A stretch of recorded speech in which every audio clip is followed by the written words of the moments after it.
بسم الله الرحمن الرحيم. ألف لام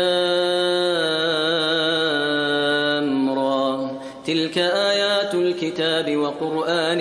مبين ربما يود الذين كفروا لو كانوا مسلمين ذرهم يأكلوا ويتمتعوا ويلههم الأمل فسوف يعلمون وما أهلكنا من قرية إلا ولها كتاب معلوم ما تسبق من أمة أجلها وما يستأخرون وقالوا يا أيها الذي نزل عليه الذكر إنك لمجنون لو ما تأتينا بالملائكة إن كنت من الصادقين ما ننزل الملائكة إلا بالحق وما كانوا إذا منظرين إنا نحن نزلنا الذكر وإنا له لحافظون ولقد أرسلنا من قبلك في شيع الأولين وما يأتيهم من رسول إلا كانوا به يستهزئون كذلك نسلكه في قلوب المجرمين لا يؤمنون به وقد خلت سنة الأولين ولو فتحنا عليهم بابا من السماء فظلوا فيه يعرجون لقالوا إنما سكرت أبصارنا بل نحن قوم مسحورون ولقد جعلنا في السماء بروجا وزيناها للناظرين وحفظناها من كل شيطان رجيم إلا من استرق السمع فأتبعه شهاب مبين والأرض مددناها وألقينا فيها رواسي وأنبتنا فيها من كل شيء موزون وجعلنا لكم فيها معايش ومن لستم له برازقين وإن من شيء إلا عندنا خزائنه وما ننزله إلا بقدر معلوم وأرسلنا الرياح لواقح فأنزلنا من السماء ماء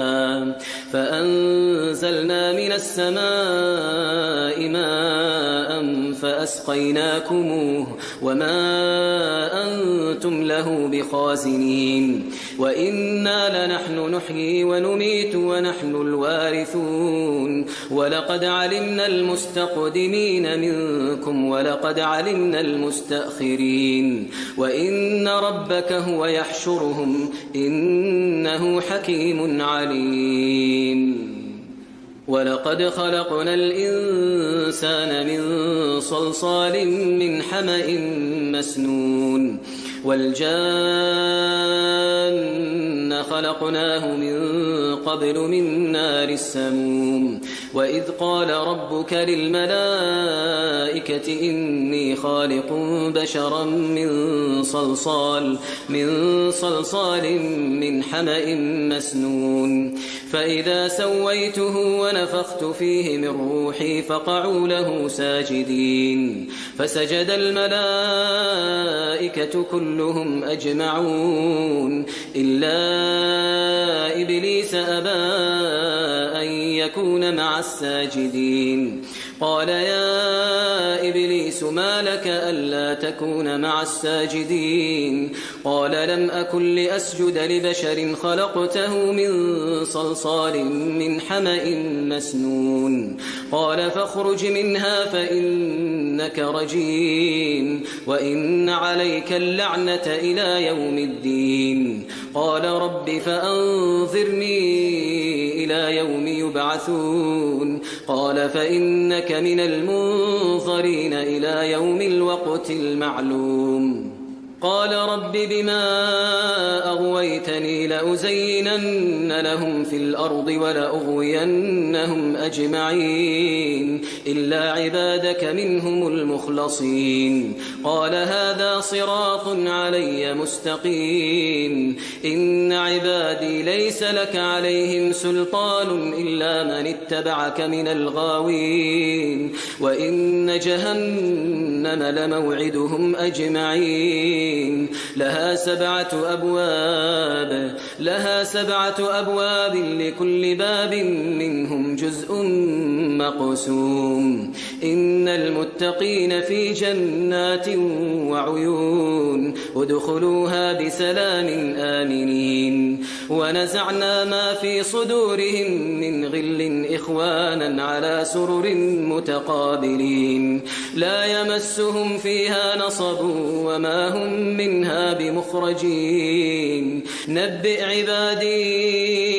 أني أنا الغفور الرحيم وأن عذابي هو العذاب الأليم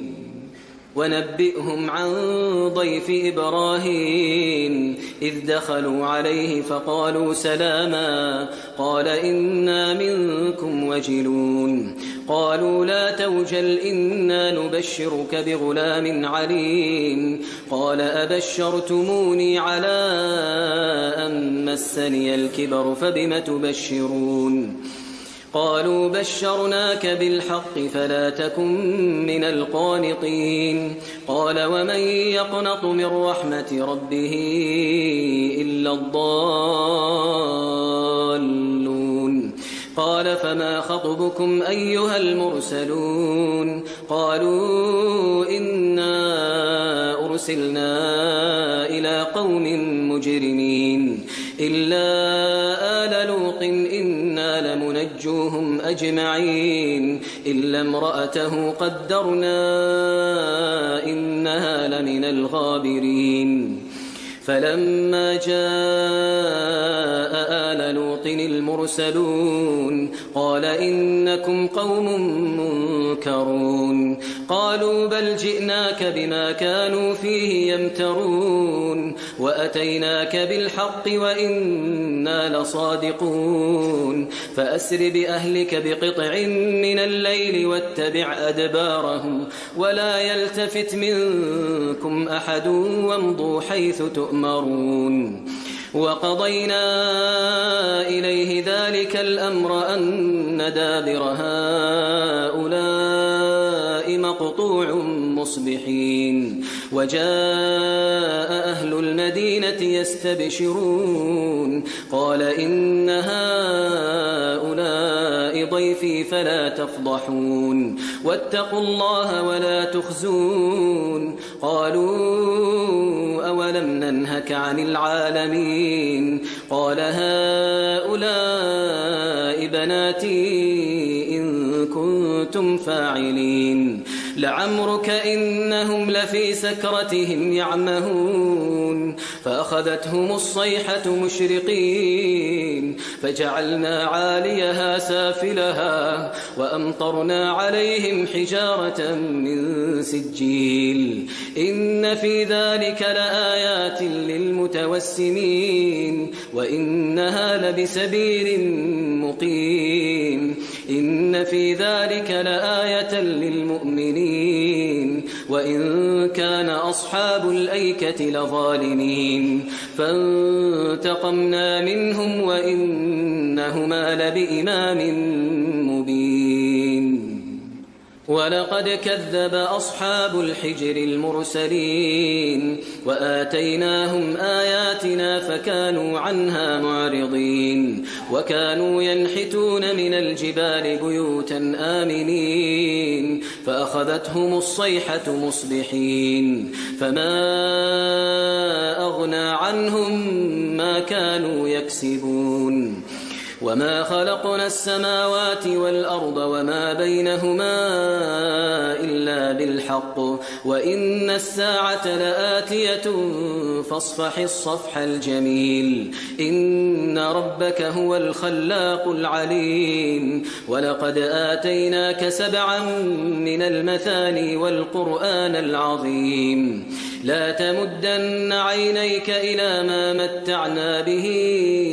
أزواجا منهم ولا تحزن عليهم واخفض جناحك للمؤمنين وقل إني أنا النذير المبين كما أنزلنا على المقتسمين الذين جعلوا القرآن عضين فوربك